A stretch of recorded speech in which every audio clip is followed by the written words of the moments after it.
బ్రీఫింగ్లో professor Kodandaram మాట్లాడుతున్నారు. లైవ్లో చూద్దాం. పేరుతో వచ్చిన డిజైన్లన్నీ కూడా విపరీతమైనటువంటి అది ఆ సాగునీటి ప్రాజెక్టుల యొక్క ధరలను విపరీతంగా పెంచేసినాయి.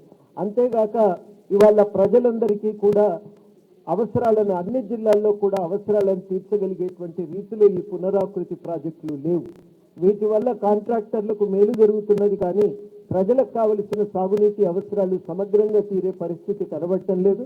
ఈ మొత్తం పునరాకృతి జరిగిన ప్రాజెక్టులను పునఃసమీక్షించాల్సిందిగా మేము ఈరోజు ప్రభుత్వాన్ని కోరుతున్నాం. విద్యుత్ రంగానికి సంబంధించి ఇవాళ గవర్నమెంటు మరి ప్రత్యేకించి విద్యుత్ సంస్థల భారం బాగా పెరిగిపోయింది. బడ్జెట్లో కేటాయింపులు లేవు. ఆ కేటాయింపులు నిజానికి చాలవు. మరి రేపు విద్యుత్ సంస్థలు అప్పు తెచ్చుకోవాలా, లేకపోతే వినియోగదారుల నుంచే ఛార్జీలు వేసి వసూలు చేయాలా? ఇప్పుడు ఏది అర్థం కావటం లేదు.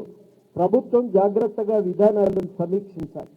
రోజు రోజుకు విద్యుత్ సంస్థలపైన పెరుగుతున్నటువంటి ఆర్థిక భారాన్ని తగ్గించడానికి అన్ని విషయాలను విద్యుత్ కొనుగోలు ఒప్పందాలతో యుక్తంగా అసలు విద్యుత్ ఉత్పాదన విధానాలను కూడా సమగ్రంగా సమీక్షించాల్సిన అవసరం ఉంది.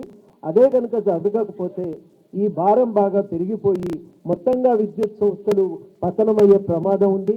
పోనీ బడ్జెట్ చూద్దామంటే ఏ మేరకు కూడా ఇవాళ బడ్జెట్లో ఇస్తున్న అంకెలకు వాస్తవాలకు పొంతన ఉండట్లేదు. అన్ని రంగాల్లో కూడా మేము పరిశీలించి చూసినాం. సగం దాకా మాత్రమే చాలా వరకు ఖర్చు అవుతున్నాయి కేటాయించిన నిధులు. కాబట్టి ఈ బడ్జెట్ అనేది పూర్తిగా అసలు ఇది అర్థరహితంగా మారిపోయింది.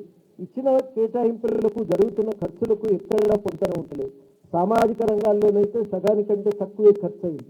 అది ఎస్సీ సబ్ ప్లాన్ కానీ, వికలాంగుల సంక్షేమానికి వచ్చిన నిధులు కానీ, బీసీ సంక్షేమ నిధులు, మైనారిటీల సంక్షేమ నిధులు అన్నింటిలో కూడా జరుగుతున్నటువంటి పరిస్థితి ఒకే రకంగా ఉంది.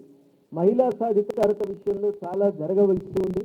మహిళల పైన జరుగుతున్న హింసను పూర్తిగా రూపుమాపి ఆ మహిళలకు ఉపాధి అవకాశాలను మరింత విస్తృతపరచడానికి ప్రత్యేకంగా చర్య తీసుకోవాలని కోరుతున్నాం.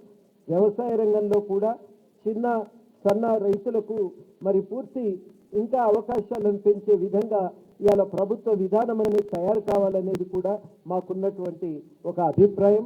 దాని మీద ప్రభుత్వం నిర్ణయం తీసుకుంటుందని చెప్పి ఆశిస్తున్నాం.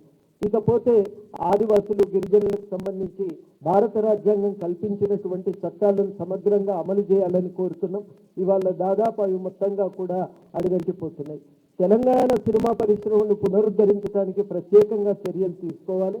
ముఖ్యంగా వినోద పన్నుకు సంబంధించిన విధానాలను పూర్తిగా సమీక్షించాలి. ఇక్కడ ఫిల్మ్ ఇన్స్టిట్యూట్ ఏర్పాటు చేస్తామన్న ప్రకటనే తప్ప అది ఆచరణకు నోచుకోవటం లేదు. ఆదివాసులు గిరిజనులతో మాటగానే వికలాంగుల శాఖను తీసుకుపోయి మహిళా సంక్షేమ శాఖలో కలిపింది.